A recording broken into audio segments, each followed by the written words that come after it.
And this is my cheat sheet for Monday, February the 6th. A little bit tired, staying up watching the Super Bowl. Nevertheless, Eli Manning, at what point do we start talking about him in the context of John Elway, Joe Montana?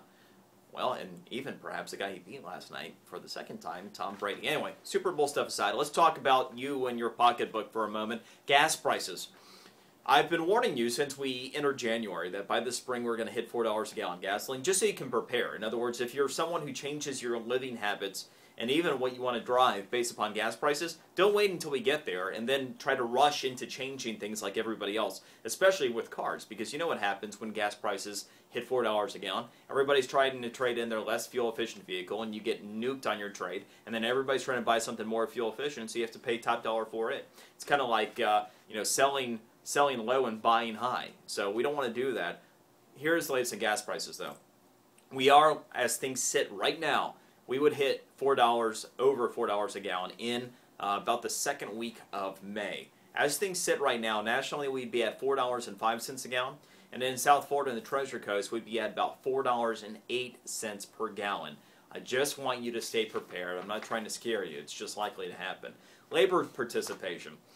Good news and bad digging down into Friday's employment numbers. Certainly, the overall addition of more than 200,000 jobs in January is a positive. February becomes very important to see if seasonal workers are laid off in February or if they stay on. If we can post another good jobs number in February, it's a very strong indicator for the year.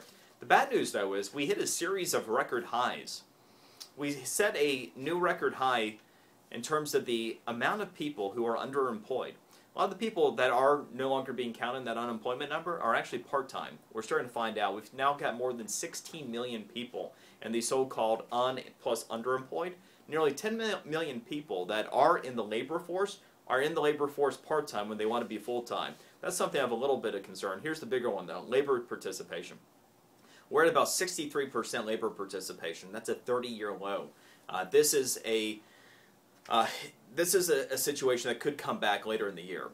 I actually have in my economic projections right now about an 8.8 to 9% unemployment rate by the end of 2012. And if we're at 8.3, do you think we're heading back into a double-dip recession? My answer is no. The reason is, at some point, I do think people who have been dropping out of the labor force are going to be counted again. Now, that all is incumbent upon them stepping back out and actually raising your hand, because if you don't raise your hand, then the government doesn't know you're there and you're not counted.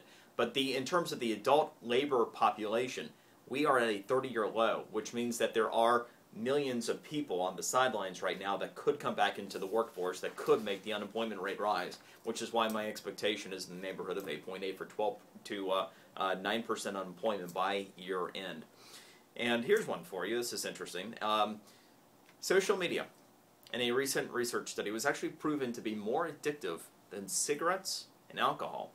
Got to riddle that one for a moment. It's a cheat sheet for today. Enjoy yours. See you tomorrow.